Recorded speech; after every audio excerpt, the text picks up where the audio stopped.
जो नदी है वो भी तो डेवलपमेंट कर रही है ना, इतने सारे बायोडायवर्सिटी है उसका विकास हो रहा है, जो जंगल है उस जंगल से जो ऑक्सीजन मिल रही है वो भी तो डेवलपमेंट है। आप सिर्फ बिल्डिंग बना देने को डेवलपमेंट क्यों कह रहे हो भाई साहब, गलत बात है, हम इसकी निंदा करते हैं, कठोर निंदा करते हैं। मेरा नाम लोकेश है, मैं हरियाणा के भिवानी से आया हूँ और जैसा कि माननीय सुप्रीम कोर्ट की तरफ से सीजीआई की तरफ से जो बातचीत कही गई, जो कमेंट किया गया,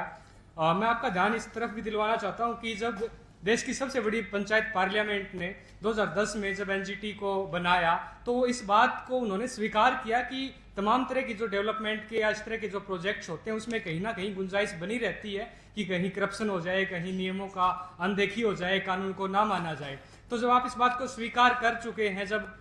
पंचायत सबसे बड़ी पंचायत ने आम आदमी को, नागरिक को ये अधिकार दे दिया है कि आप इसके खिलाफ एक कोर्ट है, आप वहां पे जाके बात कर सकते हैं, मेन स्ट्रीम का जो कोर्ट है वहां पे जाके बात कर सकते हैं, उसके बाद भी अगर आप जो नागरिकों को अधिकार दिए जा चुके हैं उसके बारे में इस तरह की कमेंट करते हैं वो बहुत ही गलत है, बहुत ही निंदनीय है। दूसरी बात, आज हमने जो डॉक्यूमेंट आप लोगों के सामने रखा है ये कोई सिर्फ एक ऐसा कोई डेटा नहीं है कि ये इकट्ठा करके ला दिया और बना दिया। मुझे लगता है ये हमारे भारत की एक ऐसी पिक्चर है जो आपकी इस डेवलपमेंट की वजह से जो है खराब हो रही है, हमारा देश बीमार हो रहा है, मुझे ऐसा लगता है। मैं हरियाणा के भिवानी से हूँ और हमने एक डेटा देखा कि हरियाणा में 3,500 गांव ऐसे हैं जिनका पानी पीने लायक नहीं है। हरियाणा में 60-70 गांव ऐसे हैं जिनका पानी पीना ही नहीं चाहिए। अभी मैं राजस्थान में था तो देखा कि बीकानेर और नागौर के बीच का एक रास्ता है पूरा का पूरा, उसको कुबड़ पट्टी इसलिए बोला जाता है क्योंकि वहां के पानी में फ्लोराइड इतना बढ़ा हुआ है कि लोगों को बीमारियां हो रही हैं। हमारे यहाँ पे पंजाब में और हरियाणा में बहुत सारे गांव ऐसे हैं जिनमें कैंसर जो है वो भर भर के आपको मिल जाएगा। वो क्यों है? क्योंकि जब हम उनके बारे में बात करते हैं तो आप हमें कॉकरोच बोल देते हैं। अगर आप हम उन सारे राइट्स के बारे में अगर हम कहीं पे जाएंगे तो आपको लगता है कि ये जो सोशल एक्टिविस्ट, इन्वायरमेंटल एक्टिविस्ट, अरे भाई इन्वायरमेंटल एक्टिविस्ट होना क्या होता है? जिसको इन्वायरमेंट की समझ और जो अपनी दो बातें ज्यादा जानते हुए समाज को समझाने का काम कर रहा है, ये तो फिर तो आप भी लीगल एक्टिविस्ट ही तो हो ना। सीजीआई साहब जो हैं वो भी लीगल एक्टिविस्ट ही हैं, फिर आप भी कॉकरोच हो क्या? आप अपने ऊपर भी उंगली उठा रहे हो। हर वो व्यक्ति जो किसी भी तरह की जानकारी रखता है उसको समाज के सामने जागरूकता के तौर पर बात रखने का प्रयत्न कर रहा है, वो एक्टिविस्ट अगर है और वो उसकी आप अवमानना कर रहे हो, उसकी आप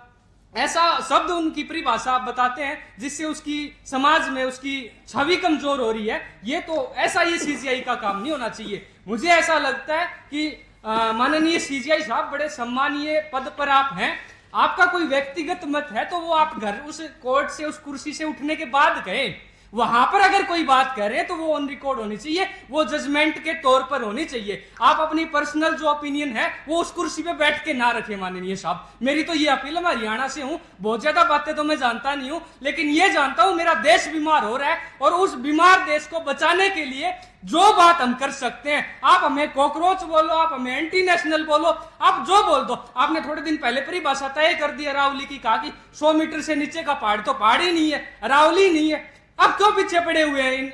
सारे प्रकृति के संसाधनों के? मैं तो ये मानता हूं डेवलपमेंट तो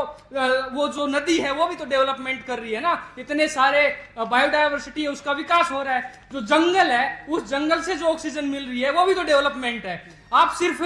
बिल्डिंग बना देने को डेवलपमेंट क्यों कह रहे हो भाई साहब, गलत बात है, हम इसकी निंदा करते हैं, कठोर निंदा करते हैं, और जहां जो हमसे हो पाएगा वो हम उस तरीके से कानून के दायरे में रहते हुए अपनी बात भी रखेंगे। आज दिल्ली में आने का भी यही मकसद था, भिवानी में बैठ के, राजस्थान में बैठ के जब हम बात करते हैं तो बहुत दूर तक नहीं जा पाती, लेकिन ये पार्लियामेंट के पास में, पार्लियामेंट के दौरे बैठ के ये बात करने का इसलिए उद्देश्य है क्योंकि हमें ये कानून पार्लियामेंट ने दिया है, हमें ये अधिकार पार्लियामेंट ने दिया है कि जहां आपको गलत लगे, जो आपको देश के खिलाफ होता दिखाई दे, जो आपको मानवीय अधिकारों के खिलाफ होता दिखाई दे, उसके खिलाफ आप बात करें, उसके खिलाफ बोलें। इसलिए आज हम यहाँ पे हैं। तो